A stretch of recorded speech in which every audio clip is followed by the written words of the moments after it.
Assalamualaikum warahmatullahi wabarakatuh. Berjumpa lagi bersama saya yang Nova Purnama, mahasiswa Universitas Terbuka, program studi Magister Pendidikan Dasar.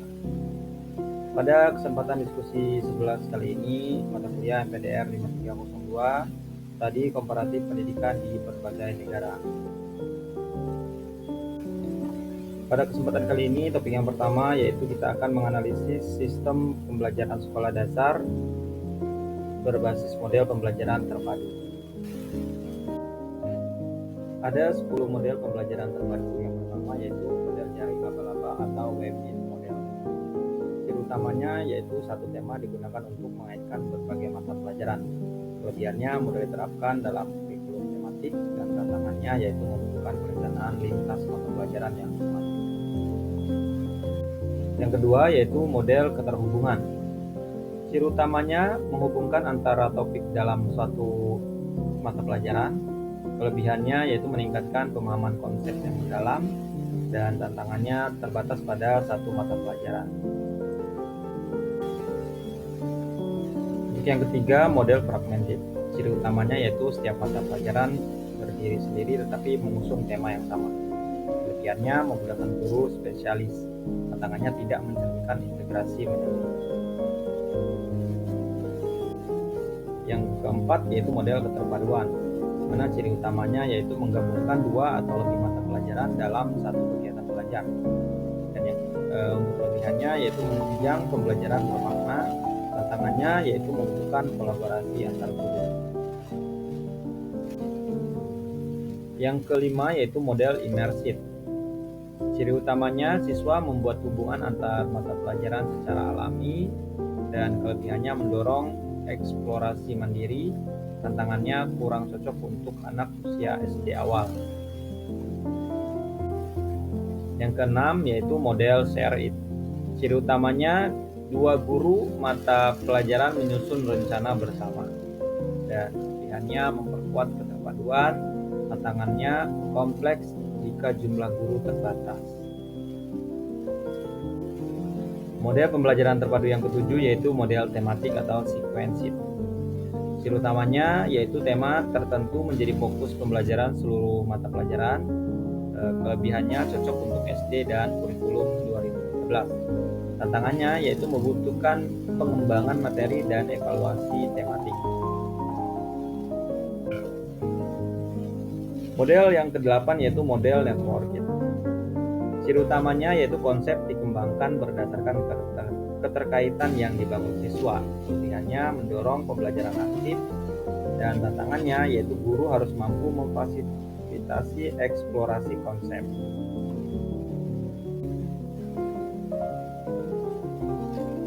Yang ke-9 yaitu model project based learning atau 3D. Ciri utamanya belajar melalui proyek lintas mata pelajaran. Untuk kelebihan, mengembangkan kreativitas kerja tim dan problem solving. Untuk tantangannya, model ini perlu waktu dan sumber daya yang lebih.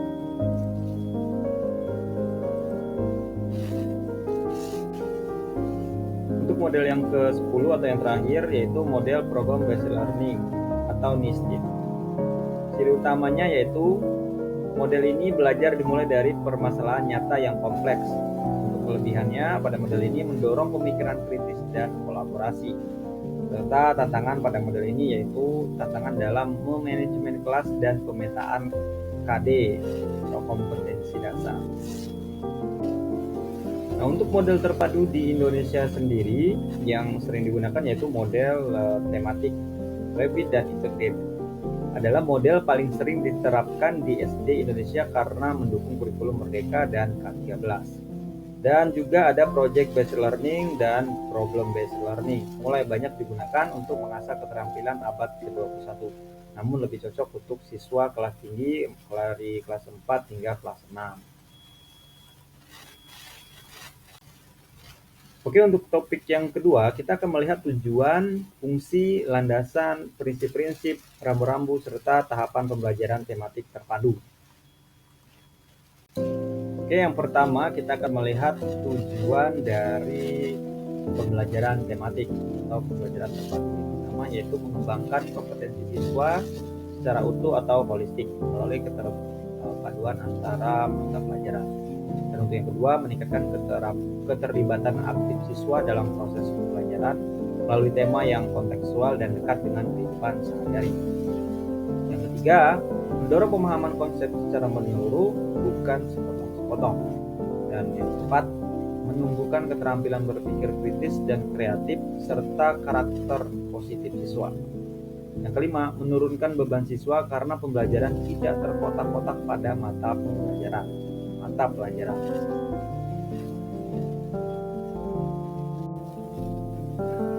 Fungsi ke pembelajaran terpadu yang pertama yaitu sebagai pendekatan pembelajaran yang menyederhanakan dan mengintegrasikan berbagai muatan pelajaran. Yang kedua, membantu siswa dalam melihat keterkaitan antar konsep dan fenomena nyata. Yang ketiga, memfasilitasi pengembangan kompetensi dasar dan sikap karakter secara terpadu.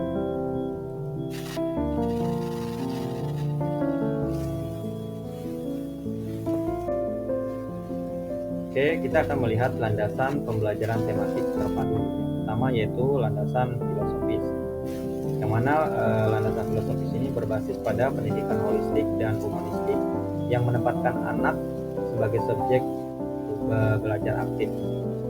Lalu pada landasan filosofis ini juga mengacu pada pandangan bahwa siswa membentuk pengetahuannya sendiri melalui pengalaman atau menggunakan teori konstruktivisme.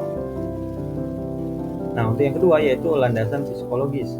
Pada landasan psikologis ini sesuai dengan perkembangan psikologis anak usia SD tentunya, yang berpikir konkret dan sedang belajar melalui pengalaman langsung. Dan juga pada landasan psikologis ini dapat mendorong pembelajaran yang bermakna dan menyenangkan. Untuk landasan yuridis, pada landasan yuridis ini sudah jelas sudah diatur dalam kurikulum 2013 dan kurikulum Merdeka serta Permendikbud terkait standar proses pendidikan dasar.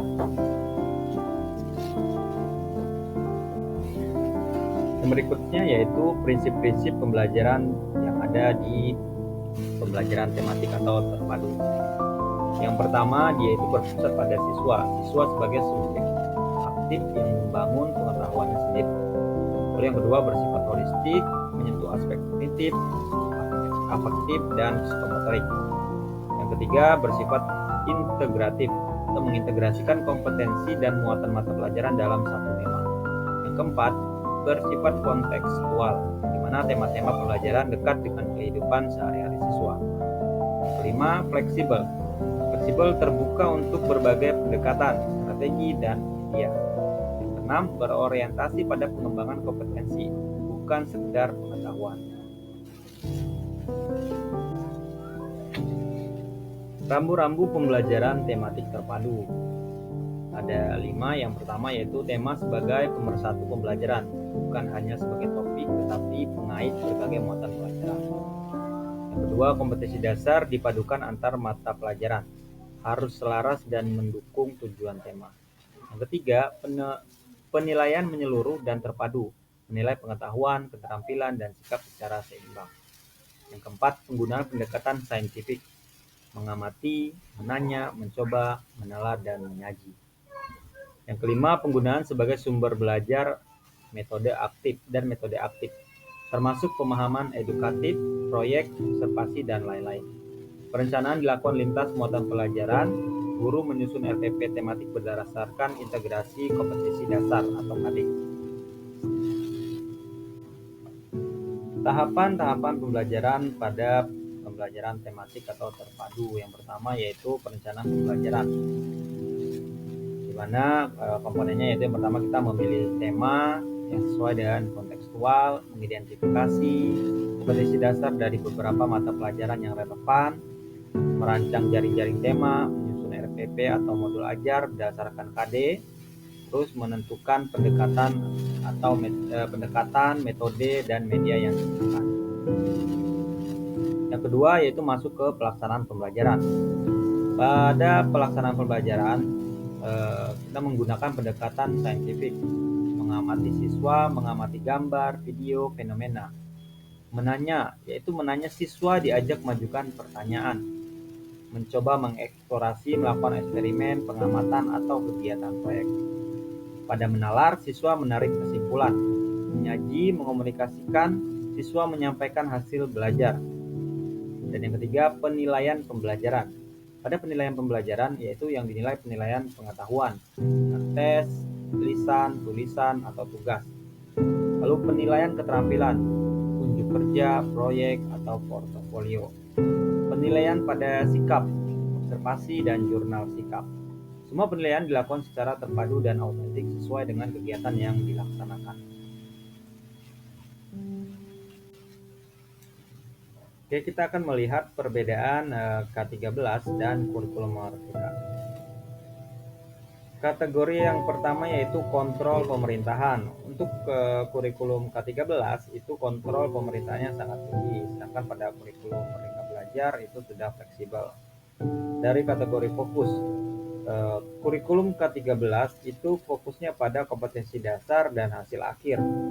Berbeda dengan kurikulum Merdeka, di mana fokusnya adalah proses dari belajar itu sendiri serta karakter peserta didiknya. Dilihat dari kategori peran guru. Pada K13, guru hanya mengikuti silabus yang sudah disiapkan. Sedangkan pada kurikulum Merdeka, itu guru merancang pembelajaran sesuai dengan kondisi siswa. Lalu untuk kategori penekanan, kurikulum K13 lebih menekankan pada kognitif siswa, pencapaian kognitif siswa. Sedangkan pada kurikulum Merdeka itu penekanannya pada karakter dan pembelajaran yang bermakna. Oke, dapat kita simpulkan bahwa tujuan umum pembelajaran terpadu di tingkat SD itu yang pertama yaitu mengembangkan kompetensi secara holistik, kognitif, afektif, dan psikometrik. Yang kedua, menumbuhkan kemampuan berpikir kritis dan kreatif. Yang ketiga, dia dapat meningkatkan keterkaitan antar mata pelajaran karena materi yang diberikan materi yang terpadu tersusun tidak hanya pada satu mata pelajaran.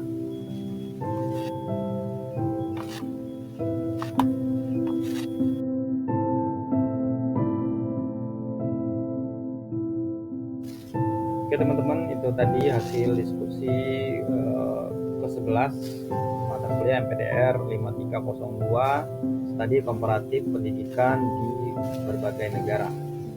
Terima kasih banyak atas waktu dan partisipasinya. Mohon saran dan kritiknya, mohon masukannya agar kedepannya kita akan menjadi lebih baik lagi. Semoga bermanfaat. Akhir kata saya ucapkan Assalamualaikum warahmatullahi wabarakatuh. Terima kasih. Salam, sampai jumpa pada pertemuan berikutnya.